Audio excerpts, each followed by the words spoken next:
ఏవైతే ముంపు ప్రాంతాలున్నాయో, ముంపు మండలాలున్నాయో అధికార యంత్రాంగానికి అప్రమత్తం చేసి ఏ ఒక్క ప్రాణ నష్టం జరగకూడదు.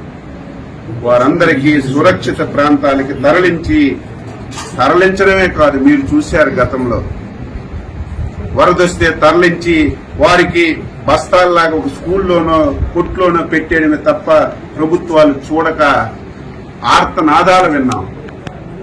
మాకు భోజనం అందడం లేదు, పిల్లలకు పాలు అందడం లేదు, సకాలంలో నీళ్లు లేవు, టాయిలెట్స్ లేవని.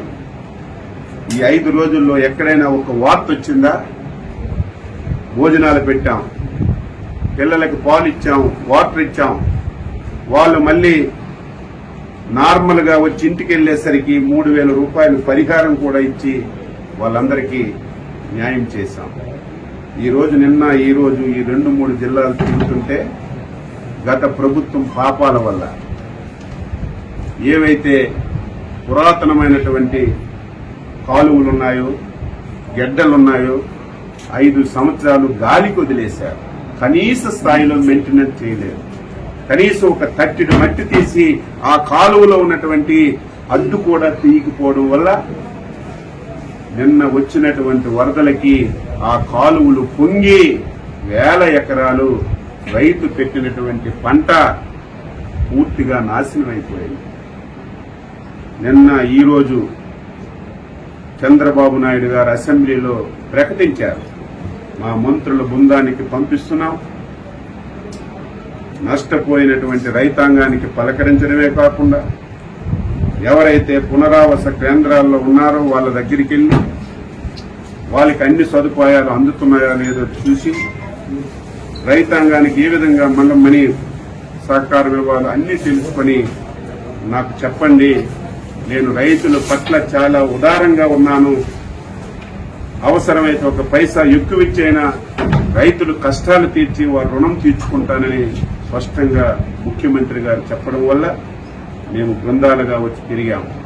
సెషన్స్ టైంలో కూడా ఎవరైతే స్థానిక మంత్రులు వచ్చి ఒక పూట అసెంబ్లీ చూసి ఒక పూట వచ్చి పలకరించి వచ్చినటువంటి దాఖలాలు. నిన్న ప్రజలు 5 సంవత్సరాలు ఇటువంటి పరిస్థితి ఉంటే ఒక్క ఆఫీసర్ రావడం కానీ, ఒక్క మంత్రి రావడం కానీ, ఒక ఎమ్మెల్యే రావడం కానీ మేము ఎప్పుడు చూడలేదు. మీరు వచ్చారు, ఇదే మాకు ఆనందం అని మీ సాక్షిగానే చాలా మంది నిన్న వారి హర్షాన్ని తెలియజేశారు. ఈ రోజు ఈ ప్రాంతం నాశనం అవడానికి ప్రధాన కారణం ఎర్ర కాలువ. ఇది జంగారెడ్డిగూడెంలో స్టార్ట్ అయి మళ్లీ భీమవరంలో ఎండ్ అవుతుంది. ఈ కాలువ అస్తవ్యస్తంగా ఉంది.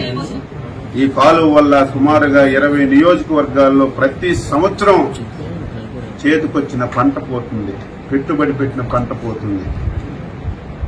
ఈ కాలువని శాశ్వతంగా ఈ సమస్యని పరిష్కరించాలని ఒక ఆలోచన చేస్తున్నాం. అందుకే జిల్లా యంత్రాంగానికి చెప్పాం, తాత్కాలికంగా ఏవైతే గుంతలు పడ్డాయో ఆ గుంతలన్నీ పూడ్చమని చెప్పి ఆదేశాలు ఇచ్చాం.